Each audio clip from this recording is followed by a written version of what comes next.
నేడు సత్యం శంకర్ మంచి గారి వర్ధంతి. ఆయన తెలుగు సాహిత్యానికి అందించిన గొప్ప బహుమానం అమరావతి కథలు. ఈ అమరావతి కథలు తెలుగు సాహిత్యంలో చిన్న కథ ప్రక్రియలో ఒక అమూల్యమైన బహుమతిగా మనం చెప్పుకోవచ్చు.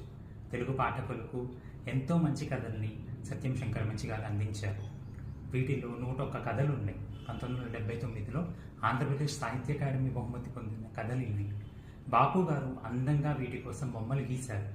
ఈ కథల్ని తెలుగు భాష తరఫున శ్యామ్ బెనగల్ గారు అమరావతికి కహానియా అనేసి దూరదర్శన్లో సీరియల్గా కూడా తీశారు.